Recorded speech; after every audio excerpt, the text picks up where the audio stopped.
Good morning students, welcome to target JK exams. My name is Mahak Tariq और मैं आपकी faculty teacher हूँ for specialisation course जो supervisor का एग्ज़ाम आ रहा है उसका।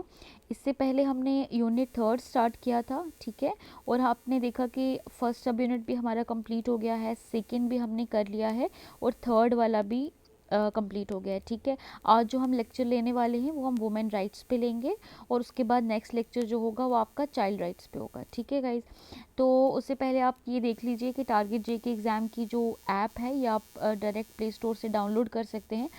और एसएसपी के एग्ज़ाम्स जो आने वाले हैं जैसे पटवारी का है और एसआई का फाइनेंस का एग्ज़ाम है, इसकी टेस्ट सीरीज़ अवेलेबल है, पटवारी का कोर्स अवेलेबल है, उसी तरह से सुपरवाइज़र का आपको पूरा कोर्स अवेलेबल है। वहाँ पे हमारे जो एक्सपर्ट टीचर्स हैं वो सुपरवाइज़र का पूरा कोर्स आपका हेल्ड कर रहे हैं। कुछ ही जो चैप्टर्स हैं उनका हम यूट्यूब वीडियो डाल रहे हैं, बाकी पूरा कोर्स आपको ऐप पे ही मिल जाएगा, ठीक है।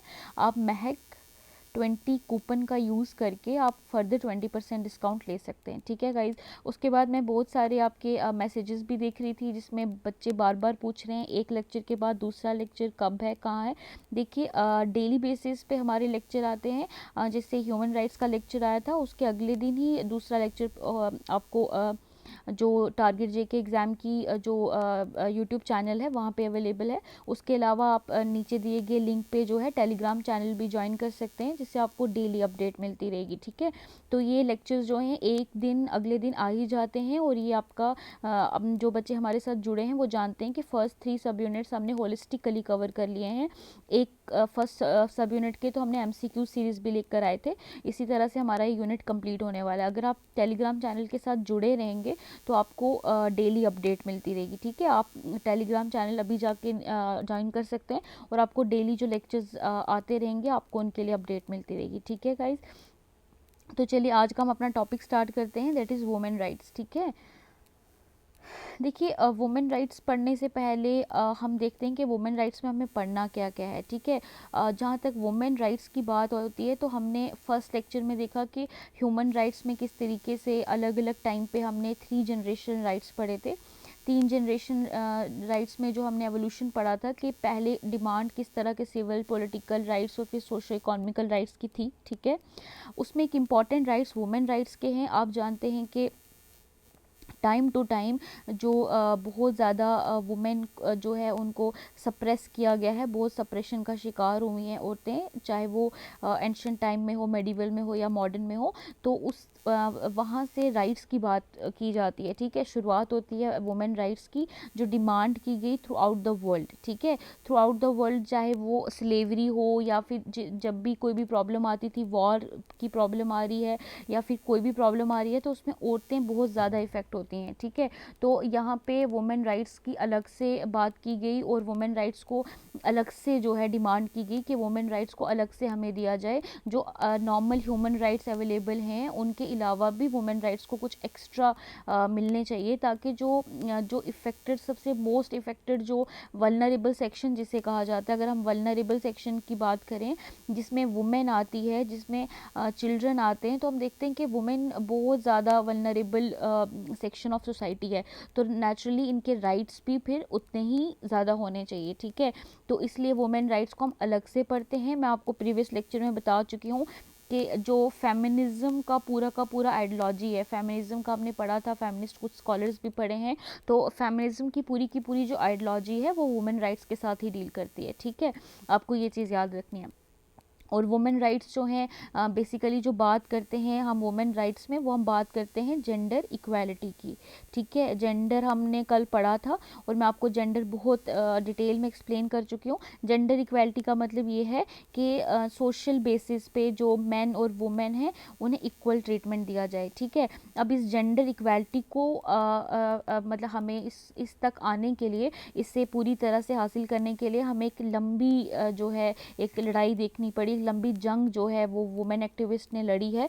और फाइनली जो है अभी भी हमें बहुत से राइट्स हैं जो वुमेन को पूरी तरह से अभी भी लैक करते हैं, लेकिन फिर भी द सोसाइटी इज़ प्रोग्रेसिंग और कुछ किसी ना किसी हद तक हमें कॉन्स्टिट्यूशनल और लीगल राइट्स अभी प्रोवाइडेड हैं, ठीक है। आज के लेक्चर में हम यही पढ़ेंगे कि वुमेन राइट्स जो हैं वो हमें लीगल राइट्स कौन से हैं, कॉन्स्टिट्यूशनल राइट्स कौन से हैं, और कौन कौन से गवर्नमेंट के क्या क्या स्टेप्स रहे इन राइट्स को फर्दर इम्प्रूव करने के लिए, ठीक है। तो आपको ये इम्पॉर्टेंट इसलिए भी है क्योंकि this exam is all about women, ठीक है। आपको ये चीज़ याद रखनी है, इसलिए ये लेक्चर आपके लिए बहुत इंपॉर्टेंट हो जाता है। दूसरी बात मैं आपसे कहूँगी कि इसमें राइट्स पढ़ते वक्त आपको जो वुमेन राइट्स, ये आपके सामने जो मैंने ये लिखा है आपका, इसमें सबसे ज़्यादा तो आपको यही याद रखना है कि इसकी डेट्स क्या हैं, ठीक है। इस पर ज़्यादा कुछ फिलॉसफी नहीं है, इस पर कोई थेरीज नहीं पढ़नी है, आपको सिर्फ डेट्स याद रखनी है, ठीक है। मैं आपके सामने एक बार इसको रिवाइज कर लेती हूँ। देखिए सबसे पहले यहाँ लिखा है 1946, ठीक है। Again a very important date. देखिए 1946 में क्या हुआ था, कमीशन बनाई गई थी वुमेन के लिए, ठीक है, on the status of women, ठीक है। तो ये इस कमीशन के बारे में हम थोड़ा सा देख लेते हैं। देखिए UN commission on status of women जो है, इसको UNCSW भी कहा जाता है, 1946 में बनाई गई थी, 21 जून को बनाई गई थी। अगेन आपके लिए डेट इंपॉर्टेंट है, आपको ये डेट याद रखनी है। ये एक इंटरनेशनल कमीशन है, ठीक है।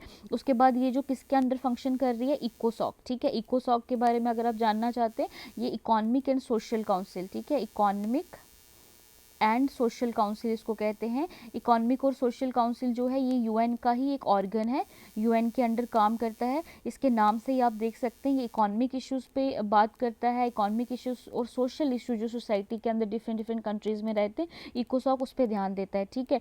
तो हम देखते हैं कि यूनाइटेड नेशन के अंदर जो इकोसॉक है वो इसके वुमेन की जो कमीशन है वो इसके अंडर काम करते हैं। इकोसॉक के बारे में अगर आप और जानना चाहते हैं तो 1945 में बना था। इसका हेडक्वार्टर जो है वो न्यूयॉर्क है, ठीक है। ये फर्दर आप इसके बारे में जान सकते हैं। तो अब देखिए हमने इंटरनेशनल लेवल पे कमीशन बनाई है जो यूनाइटेड नेशन के अंडर काम करती थी। उसका काम क्या था कि जेंडर इक्वालिटी को प्रमोट करना और वुमेन एम्पावरमेंट को प्रमोट करना, ठीक है। और ये कब बनती है, 1946 के अंदर गाइस, ठीक है। इसी तरीके से हमारी इंडिया के अंदर भी एक कमीशन बनती है, इसके बारे में हम थोड़ी देर के बाद पढ़ते हैं। इंडिया के अंदर जो कमीशन बनी है उसे हम नेशनल वुमेन कमीशन कहते हैं, ठीक है। तो यहाँ पे आपने याद रखना है कि ये इंटरनेशनल कमीशन है, ठीक है, यूनाइटेड नेशन के अंदर बनती है। कब बनी, 1946, 21 जून, ठीक है। उसके बाद हम दूसरी चीज़ देखते हैं कि कमीशन तो बन गई, उसके बाद अगला है 1948 का डेट। ये आप सबको अच्छे से याद है, United nation declaration of human rights यहाँ पे हुआ है। कब हुआ है, 10 दिसंबर को हुआ है। 10 दिसंबर को क्या बोलते हैं, डे, ह्यूमन राइट्स डे भी कहा जाता है। तो 1948 में जो यूनाइटेड नेशन डिक्लेरेशन हुआ है उसके अंदर आप जानते हैं कि उसके अंदर ये बात बिल्कुल साफ साफ तरह से कही गई थी कि डिक्लेरेशन का मतलब क्या है कि जो कि ऑल ह्यूमन बींग्स, आपको ये याद होना चाहिए इसका article, all human beings, all humans are born free, ठीक है। ये डिक्लेरेशन का पहला ही आर्टिकल है, all humans are born free and have equal rights, ठीक है। ये कहते हैं कि and have equal rights and dignity, ठीक है। तो पहला ही जो आर्टिकल है और जो डिक्लेरेशन का मेन पर्पस था वो यही था कि जितने भी इंसान हैं वो बराबर हैं, वो फ्री हैं और उनको बराबर का हक है और डिग्निटी है, ठीक है। तो हमें जो डिक्लेरेशन है वो भी कहीं ना कहीं वुमेन राइट्स की बात करती है। उसके बाद आप आ जाइए 1967 के अंदर क्या होता है, जनरल असेंबली। जनरल असेंबली भी मैंने आपको बताया था ये यूनाइटेड नेशन का ही एक ऑर्गन है। यूनाइटेड नेशन जो हमारी इंटरनेशनल ऑर्गेनाइजेशन है उसके अंदर जनरल असेंबली जो है, यहाँ पे कंट्रीज़ का एसोसिएशन है जनरल असेंबली का। तो इन्होंने एक डिक्लेरेशन अडॉप्ट किया 1967 में, और 1979 में हम देखते हैं कि कन्वेंशन साइन की गई, ठीक है। कन्वेंशन किस लिए साइन की गई, on elimination of all forms of discrimination, ठीक है।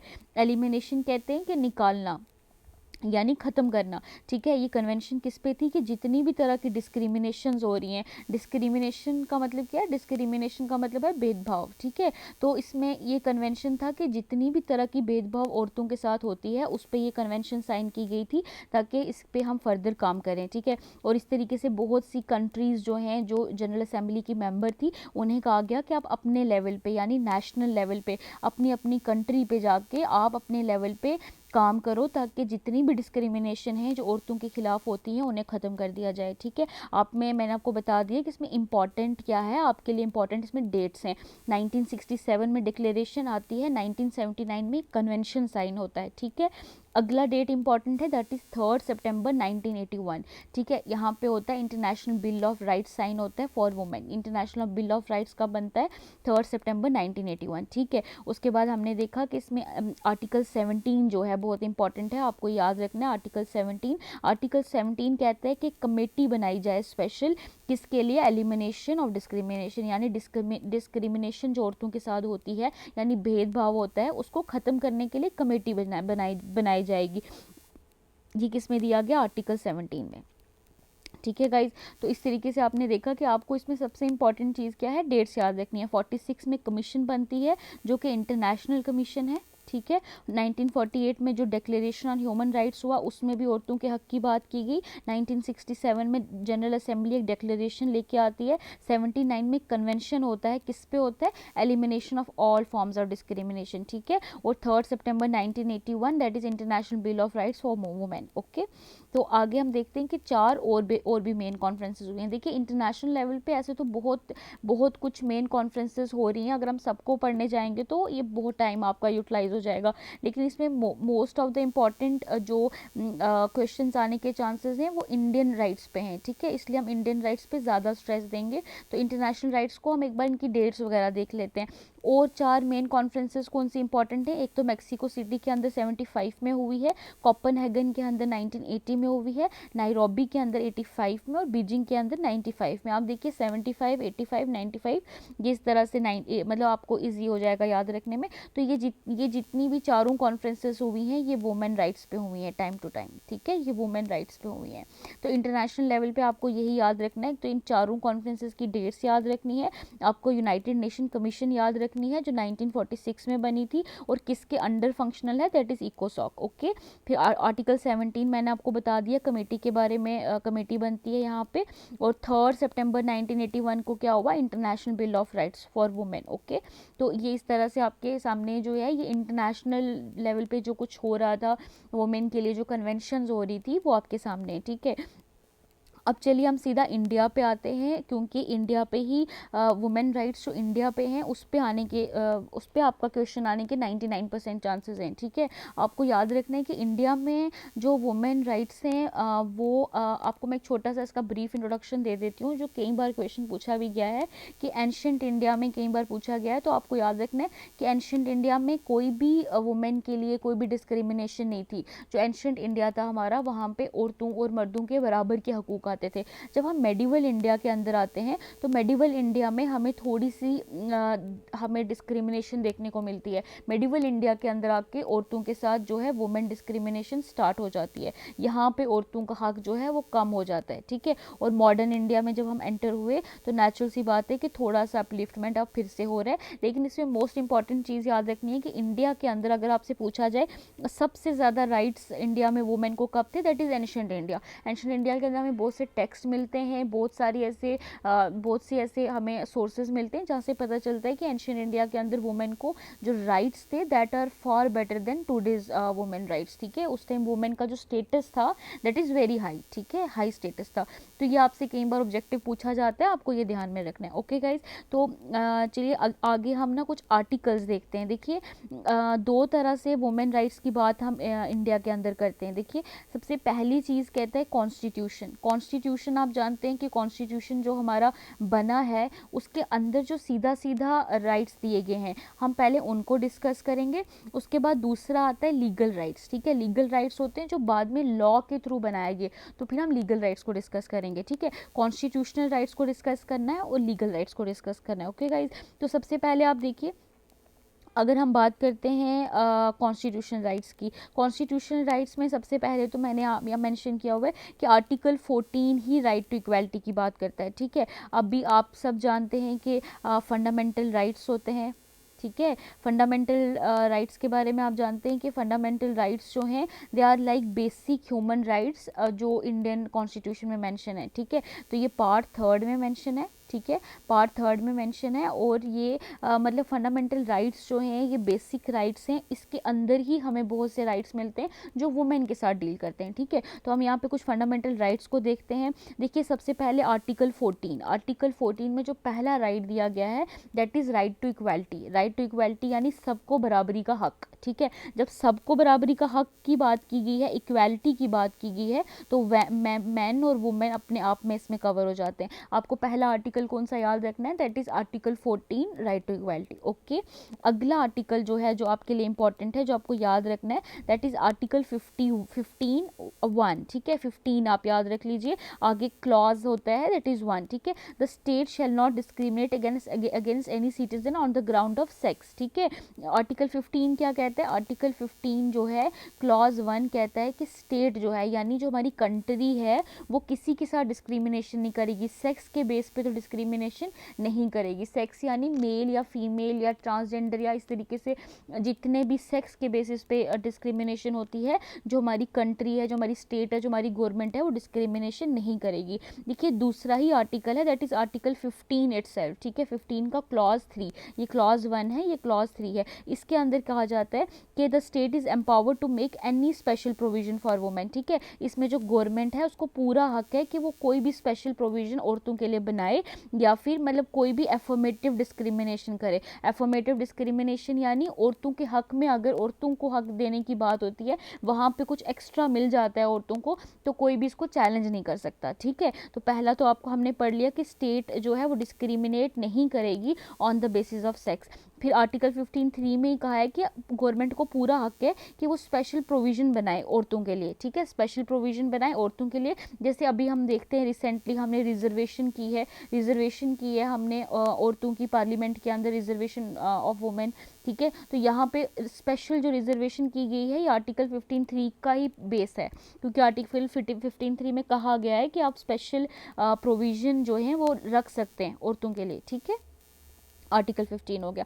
फिर आर्टिकल 16 क्लॉज 2, आर्टिकल 16 क्लॉज 2 क्या कहता है कि नो सिटीजन, कोई भी सिटीजन जो है वो डिस्क्रिमिनेट नहीं करेगा अगेंस्ट और in eligible for any employment. ठीक है, ये इंपॉर्टेंट है, यहाँ पे वर्ड है, और office under the state on the ground of sex. कहते हैं कि मतलब जो भी स्टेट है, मतलब अगर कोई एम्प्लॉयमेंट देनी है, ठीक है, मतलब अगर किसी को जॉब देनी है गवर्नमेंट को, तो गवर्नमेंट ये नहीं कह सकती कि ये पर्टिकुलर जो जॉब है ये सिर्फ मर्दों के लिए है या औरतों के लिए या किसी और जेंडर के लिए है। तो जो भी जॉब है, जो भी एम्प्लॉयमेंट है वो ओपन होना चाहिए, उसमें स्टेट डिस्क्रिमिनेट नहीं कर सकती। ठीक है, फिर जो हमारा अगला आर्टिकल है ट्रैफिकिंग इन ह्यूमन बींग्स, ठीक है, या फोर्स लेबर वो मना है, दैट इज आर्टिकल 23, ये भी फंडामेंटल राइट है। ठीक है, इसमें क्या कह रहा है, ट्रैफिकिंग इन ह्यूमन बींग्स होता है ह्यूमन बींग्स को बेचना, या फिर जैसे जो औरतें होती हैं सेक्स वर्कर जिन्हें हम कहते हैं, ठीक है, तो ये सब करना या फिर फोर्स लेबर करना ये मना है। फिर अगला ही आर्टिकल है to secure the state to secure man and women equal right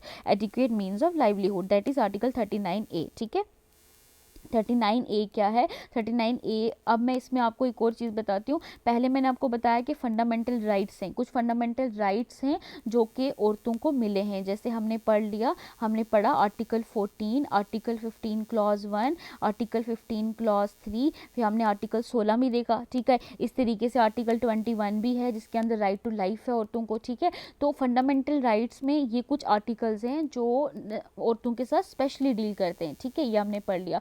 देखिए अगली चीज़ हम जो देखेंगे, जो अगले 2-4 आर्टिकल्स आने वाले हैं उसमें वो स्पेशली डील करते हैं, उनको हम कहते हैं DPSPs। ठीक है, DPSPs क्या होता है, directive principle of state policies. ठीक है, directive principle of state policies जो है ये क्या डील करता है, ये फंडामेंटल राइट्स की तरह लीगली एनफोर्सेबल नहीं होते। इसमें क्या होता है कि स्टेट को यानी गवर्नमेंट को जो है कॉन्स्टिट्यूशन ने कुछ डायरेक्शंस दी हैं कि आपको इस तरीके से इस डायरेक्शन में लॉज बनाने हैं। ठीक है, इन्हीं को बोला जाता है directive principles of state policies, आपने पॉलिटी में पढ़ा होगा। ठीक है, अगले जो 2-4 आर्टिकल्स हैं वो DPSPs से हैं। ठीक है, हम DPSPs पढ़ेंगे, कौन कौन सी DPSPs हैं जो आपकी वुमेन के साथ रिलेटेड है। हो सकता है कि आपको क्वेश्चन इस तरह से आए कि इनमें से कौन सी DPSP है which deal with women rights. ठीक है, उसमें आर्टिकल 14 हो, 42 हो, इस तरह हो, तो आप कंफ्यूज नहीं होना। जब DPSP आ जाएगा तो आपको याद रखना है कि हमें डायरेक्टिव प्रिंसिपल्स ढूंढने हैं। तो directive principle principle of state policy जो है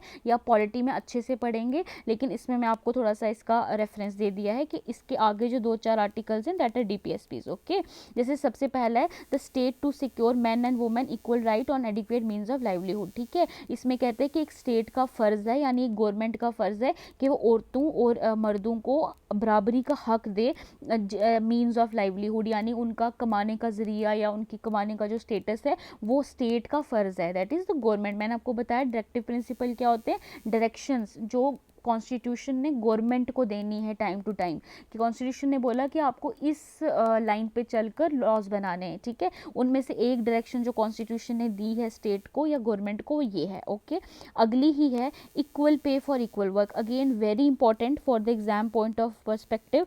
आपको ये वाला आर्टिकल तो भूलना ही नहीं है, that is equal pay for equal work. ठीक है, अगर दो दैट इज 39D। ठीक है, अगर एक काम जो है मैन और वुमेन इकट्ठे कर रहे हैं तो उनका पे भी इक्वल होना चाहिए। ठीक है, यह आपके लिए आर्टिकल बहुत इंपॉर्टेंट है, इसको याद रखना है। अगला आर्टिकल है 39E। ठीक है, इसका क्या कह रहा है, the state is required to ensure that health and strength of women workers are not abuse. ठीक है, इसमें हेल्थ की बात की गई है वुमेन वर्कर्स की, उसको आप अब्यूज़ नहीं कर सकते। ठीक है, 39E में हेल्थ की बात की है। ठीक है, उसके बाद कहते हैं द स्टेट शेल, अगेन है वेरी इंपॉर्टेंट, जहाँ जहाँ मैं आपको इंपॉर्टेंट बोल रही हूँ वो सच में बहुत इंपॉर्टेंट है गाइस, क्योंकि इसका डायरेक्ट आर्टिकल आएगा कि इसमें बोला गया है कि गवर्नमेंट जो है उसका फ़र्ज़ है कि वो human condition of work create करे एंड मैटरनिटी रिलीफ, यानी फॉर एग्जांपल एक औरत किसी ऑफिस में काम कर रही है, उस ऑफिस का कल्चर उसके लिए अच्छा नहीं है, फॉर एग्जांपल उसका इंफ्रास्ट्रक्चर अच्छा नहीं है, तो ये एक स्टेट जो है गवर्नमेंट का फ़र्ज़ है कि उसके लिए ह्यूमन कंडीशंस ऑफ वर्क हो, यानी उसका काम जहाँ वो कर रही है वहाँ काम अच्छा हो, ह्यूमन कंडीशंस हो। और maternity relief, again very important, maternity relief की यहाँ बात की गई है। ठीक है, मैटरनिटी रिलीफ यानी फॉर एग्जांपल कोई औरत प्रेग्नेंट है तो उसको लीव चाहिए। ठीक है, उसको पेड लीव जिसको बोलते हैं, या डिलीवरी होने के बाद कुछ हफ्तों तक उसको जो है लीव चाहिए, तो ये मैटरनिटी रिलीफ के अंदर आता है। आगे हम देखेंगे कि मैटरनिटी रिलीफ के अंदर जो है गवर्नमेंट ने एक एक्ट भी बनाया था। ठीक है, आपके लिए आर्टिकल इसलिए इंपॉर्टेंट है क्योंकि आपको डायरेक्टली पूछ लिया जाएगा कि कॉन्स्टिट्यूशन में किस जगह मैटरनिटी रिलीफ का राइट मिला है औरतों को। ठीक है, मैटरनिटी रिलीफ का राइट जो है 42 के अंदर मिला है। ठीक है, फिर आपने याद रखना है कि it is the duty of every citizen of India to renounce practice derogatory to dignity of women, again important. 51A में कहा गया है कि हर बंदे को चाहिए कि वो डिग्निटी ऑफ वुमेन को ध्यान में रखे। ठीक है, उसको कोई भी ऐसी प्रैक्टिस ना की जाए जिससे वुमेन की जो डिग्निटी है उस पर इफेक्ट हो। ठीक है, अगेन इंपॉर्टेंट। अगली जो बात है वो रिजर्वेशन की आ जाती है, ये पंचायत एक्ट है उनके रिलेटेड है, म्यूनसिपलिटी के एक्ट हैं ये सारे, तो इसके रिलेटेड है। ठीक है, आपको पता है कि पंचायत के अंदर औरतों को 1/3 जो है सीट रिजर्व है। ठीक है, वहाँ पे आर्टिकल 243D आपको आर्टिकल याद रखना है। पंचायत के अंदर, पंचायत हम सबके गांव में होती हैं, 1/3 सीट्स जो हैं ये औरतों के लिए रिजर्व हैं। आर्टिकल कौन सा है, 243D। ठीक है, 243D क्लॉज 3। फिर 1/3 of total number of officer chairperson in the panchayat at each level, her level पे औरतों के लिए रिजर्व है, तो यहाँ पे ये भी 243D4 ये पंचायत के साथ ही डील करता है। फिर उसी तरह से म्यूनसिपलिटी के अंदर भी 1/3 यानी 1/3 जो सीट्स हैं वो रिजर्व हैं, ये डायरेक्ट इलेक्शन से फिल होंगी, 243T3। ठीक है, उसी तरह से जो हर मतलब ऑफिस ऑफ चेयरपर्सन यानी जो चेयरपर्सन जो म्यूनसिपैलिटी का होगा उसकी भी सीट जो है वो रिजर्व होगी। जो स्टेट लेजिस्लेचर असेंबली जो है वो रूल्स उस तरह से बनाएगी। आपको इसमें ज़्यादा याद नहीं रखना है, आपको इसके आर्टिकल्स याद रखने हैं। 243D जो है ये 1/3 रिजर्वेशन की बात करता है औरतों की, और 243T जो है क्लॉज 3 और 4 ये म्यूनसिपैलिटी में बात करता है, ये पंचायत में और ये म्यूनसिपैलिटी में। ठीक है गाइज, ये हो गया आपके कॉन्स्टिट्यूशनल राइट्स जो बिल्कुल भी आपको भूल नहीं सकते। इसमें सबसे इंपॉर्टेंट आर्टिकल जो है वो आता है मैटरनिटी रिलीफ का, दैट इज आर्टिकल 42। उसके बाद मैटरनिटी रिलीफ का 42 वाला, और आपको पंचायत रिजर्वेशन और जो है म्यूनसिपलिटी रिजर्वेशन को याद रखना है। ओके, तो ये आपके आगे कॉन्स्टिट्यूशनल राइट्स। ठीक है, उसके बाद हम कुछ लीगल राइट्स देखते हैं। इसमें भी मैं आपको इंपॉर्टेंट बता देती हूँ जो आपको याद रखने, जो भूल नहीं सकते आप। लीगल राइट्स हो गए जो लॉज के थ्रू बात बाद में बनाए गए, ठीक है। इसमें सबसे इंपॉर्टेंट एक्ट तो protection of domestic violence act ही है 2005। Again important, domestic violence act 2005 में ये बनता है। डोमेस्टिक वायलेंस क्या होता है, हम सबको पता है कि कोई भी अब्यूज़ जो घर के अंदर, डोमेस्टिक वायलेंस यानी घर के अंदर कोई वर्बल अब्यूज़ यानी कोई गाली दे रहा है, कोई फिजिकल यानी कोई हाथ उठा रहा है, कोई सेक्सुअल अब्यूज़ कर रहा है, कोई इमोशनल अब्यूज़ कर रहा है, तो उसके लिए गवर्नमेंट ने एक एक्ट बनाया है, that is domestic violence act 2005। इसके लिए औरतों को बहुत ज़्यादा सेफ गार्ड्स दिए गए हैं। अगर आपको फिजिकली, सेक्सुअली या मेंटली या इमोशनली अब्यूज़ किया गया है तो आप इस एक्ट के थ्रू जो है एक प्रॉपर वे में इस वायलेंस के खिलाफ जा सकते हैं, ठीक है। उसी तरह से आपको बाकी एक्ट्स भी याद रखने हैं, जैसे इमोरल ट्रैफिकिंग एक्ट है। ट्रैफिकिंग क्या होती है 1956 में आपको बता चुकी हूँ। ट्रैफिकिंग हो गया जैसे सेक्सुअल वर्क या इस तरीके के प्रोस्टिट्यूशन का जो काम है जिसमें बेचा या खरीदा जाता है लड़कियों को, उसको रोकने के लिए एक्ट बनाया गया था, ठीक है। फिर indecent representation of women prohibition act 1986, यहाँ पे भी मतलब कोई भी ऐसी चीज़ जो एडवर्टीजमेंट करके बहुत इनअप्रोप्रिएटली राइटिंग, पब्लिक पेंटिंग में औरतों को जिताती है, तो उसको बंद करने की बात की गई थी। अभी कमीशन ऑफ सती जो है, हमें पता है कमीशन जो सती का ये होता है, तो यहाँ पे मोर इफेक्टिव तरीके से सती को ग्लोरीफाई ना करना, उस तरीके पे एक्ट बनाया गया था, ठीक है। डोरी प्रोहिबिशन एक्ट, हमें पता है डोरी क्या होता है। डोरी होता है कि जो पैसे का लेन देन होता है, ठीक है, पैसा हो गया, प्रॉपर्टी हो गया, सोना, तो उसमें जो औरतों को इमोशनल अब्यूज़ किया जाता है शादी के बाद, वहाँ पे डोरी कहते हैं उसको, ठीक है। मतलब डोरी कहते हैं कि आपको ज़बरदस्ती कहा जाता है कि आप दहेज जिसे कहते हैं, उसको बंद करने के लिए गवर्नमेंट ने 1961 के अंदर ये एक्ट लाया था, ठीक है। तो इसमें सबसे इंपॉर्टेंट एक्ट जो है, जो मैं बोलूँगी आपको भूलना ही नहीं चाहिए, that is domestic violence act. Again है very important act, that is maternity benefit act, ठीक है। मैटरनिटी बेनिफिट एक्ट मैं आपको बता चुकी हूँ। मैटरनिटी एक सेकेंड, देखिए मैटरनिटी के बारे में हमने बात की कि मैटरनिटी रिलीफ की बात कहाँ की थी, अभी हमने की है मैटरनिटी रिलीफ आर्टिकल 42। आर्टिकल 42 है जो है ये डीपीएसपी है, जिसके अंदर गवर्नमेंट को बोला गया कि आपने मैटरनिटी रिलीफ जो है वो औरतों को प्रोवाइड करनी है। मैटरनिटी रिलीफ का फिर हमने एक्ट लाया। एक्ट हमने कब लाया, 1961 के अंदर, ठीक है। मैटरनिटी हमने रिलीफ एक्ट लाया है। और मैटरनिटी रिलीफ का मतलब क्या है कि एक पर्टिकुलर पीरियड, मतलब जब जो है एक वुमेन जो है वो प्रेग्नेंट है या फिर ना मतलब उसका प्रेगनेंसी का टाइम चल रहा है, तो वो नेचुरल सी बात है वो नहीं आ सकती, जॉब पे नहीं आ सकती, ठीक है। तो मैटरनिटी बेनिफिट देने के लिए उसको यानी उसको जो पेड, मतलब अगर वो जॉब पे नहीं भी आ रही है उसको एक पेड लीव मिलती रहेगी जब तक वो नहीं आ रही है, ठीक है। तो इसलिए ये चीज़ यहाँ लाई गई। और हम बाद में देखते हैं कि 1961 में एक्ट आया था, 1961 में एक्ट आया था, लेकिन बाद में 1961 के एक्ट को 2017 के अंदर, 17 के अंदर इसको हमने क्या कर दिया, इसको हमने अमेंड कर दिया। आपको अमेंडमेंट डेट याद रखनी है, ठीक है। इसको मैं आगे थोड़ा और डिटेल में आपको पढ़ाती हूँ। फिर उसके बाद कहते हैं कि medical termination of pregnancy 1971, again आपको डेट याद है। मैटरनिटी बेनिफिट 61 में आता है। Medical termination of pregnancy act 1971 में ये होता है कि for example if you are pregnant, तो अगर कुछ प्रॉब्लम है फीटस को, या कुछ वो प्रॉपरली ग्रोथ नहीं हो रही है, या फिर विद एनी केसेस आपको अबॉर्शन करना है, तो अबॉर्शन कब तक करना है, कैसे करना है, डॉक्टर्स को कैसी परमिशन देनी है, इस सब चीज़ों के बारे में medical termination of pregnancy act लाया गया, 1971 में लाया गया, ठीक है। उसी तरीके से आपके सामने और भी एक्ट्स हैं जिनके बारे में मैंने आपको दिया है। ये आपके लिए इतने ज़्यादा इंपॉर्टेंट नहीं है, यहाँ ये इंपॉर्टेंट है, ये देख लीजिए। Equal remuneration act 1970, equal pay की बात की गई कि अगर औरतें और मर्द बराबर में काम करते हैं, सिमिलर नेचर का काम है। जैसे मैं आपको इसमें छोटी सी एग्जांपल देती हूँ कि हमारे यहाँ मजदूर काम कर रहे होते हैं, जो घर में काम करते हैं, ईंटें वगैरह का काम, उसमें औरतें भी कुछ काम कर रही होती हैं, लेकिन उन औरतों और मर्दों को सेम पे नहीं मिलती, ठीक है। लेकिन यहाँ पे इक्वल रेम्यूनरेशन एक्ट 1976 के मुताबिक अगर सिमिलर नेचर का काम है तो दोनों को जो है पे भी बराबर मिलनी चाहिए, ठीक है। उसके अलावा भी आप देखें कि मुस्लिम वुमेन को जो है प्रोटेक्शन दी गई राइट ऑन डाइवोर्स पे, 1986 का एक्ट है, ठीक है। उसी तरह से क्रिश्चियन मैरिज में, और ये कुछ और भी एक्ट्स हैं जो आप एक बार पढ़ लीजिएगा, एज सच ये उतने इंपॉर्टेंट नहीं है, ठीक है।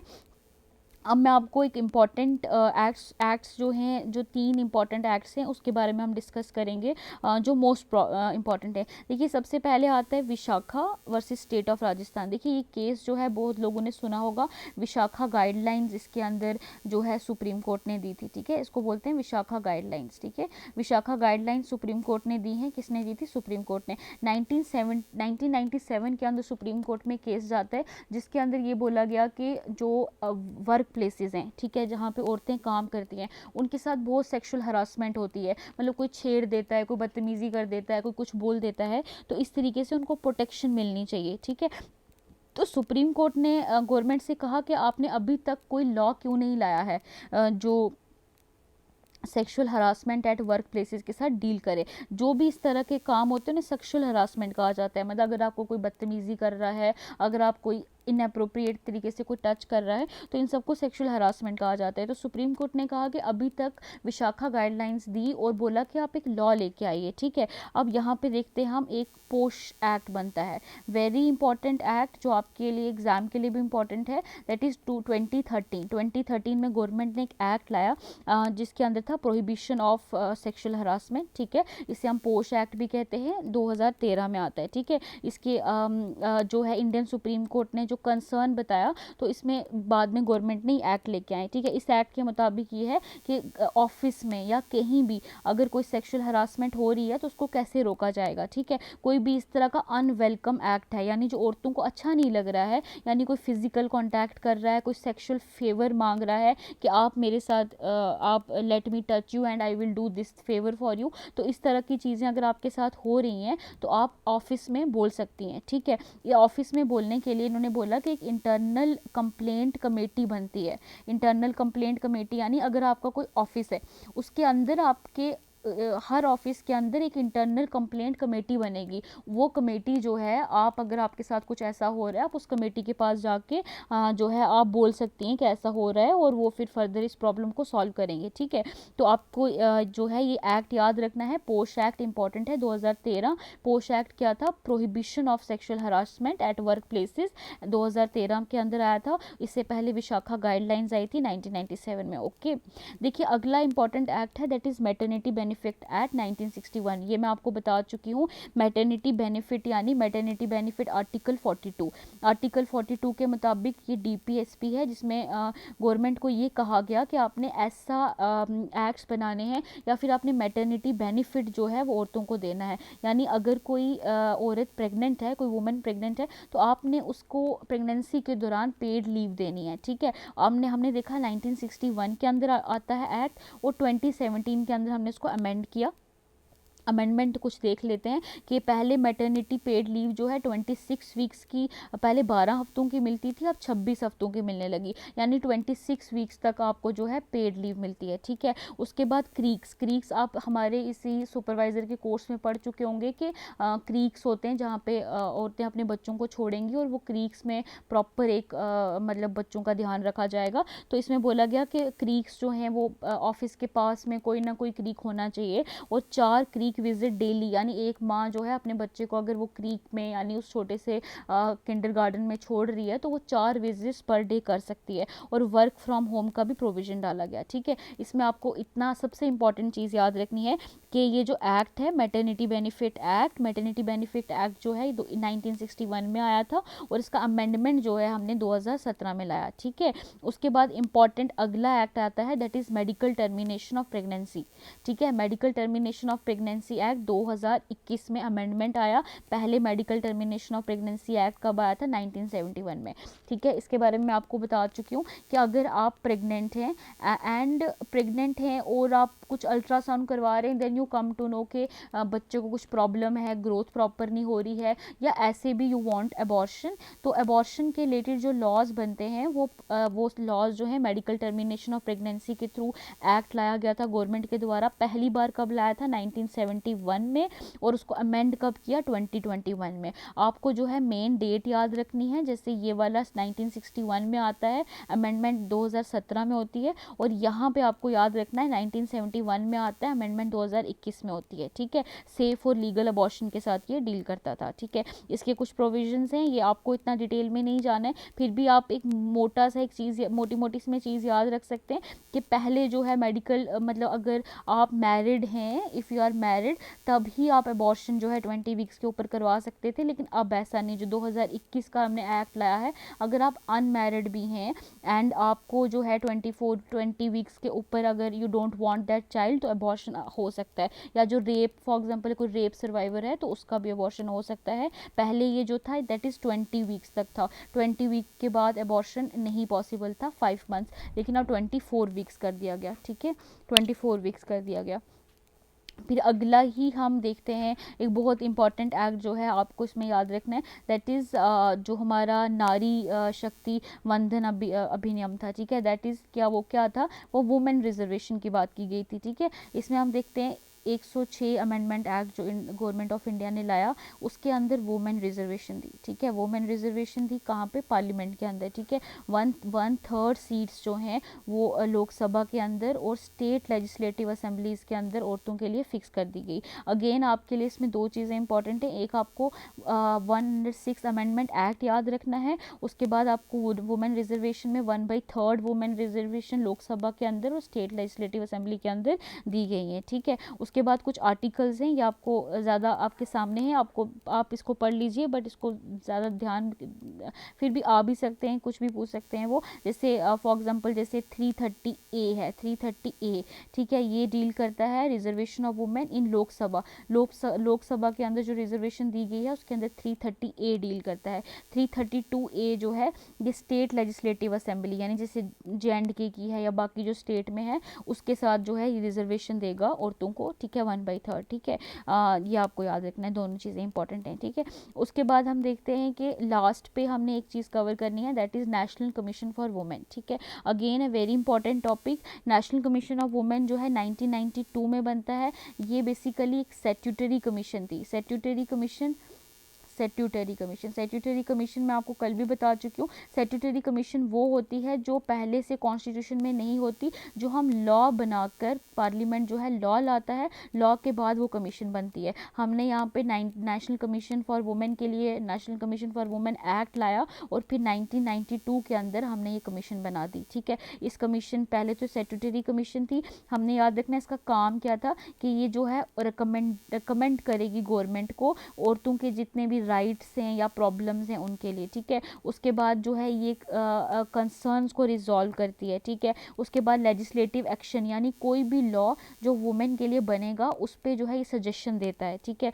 उसके बाद ये वुमेन का लीगल और कॉन्स्टिट्यूशनल प्रोटेक्शन देता है, यानी उसका स्टेटस चेक करता है। उसके बाद ये ईयरली रिपोर्ट भी देता है पार्लियामेंट को, ठीक है। हमने इसमें दो चीज़ें और याद रखनी है कि सबसे पहला अगर मैं दिखाऊँ आपको कि जयंती पटनायक जो है इसका फर्स्ट चेयरपर्सन है, और अगर अभी जो है वो कौन है, रेखा शर्मा, आपको याद रखना है, रेखा शर्मा जो है अभी चेयरपर्सन है national women. Very important, 99% chance है कि आपसे एग्जाम में पूछा जा सकता है। रेखा शर्मा कौन है, Rekha Sharma national commission for women जो है उनकी चेयरपर्सन है। पहली चेयरपर्सन कौन थी, जयंती पटनायक, ठीक है।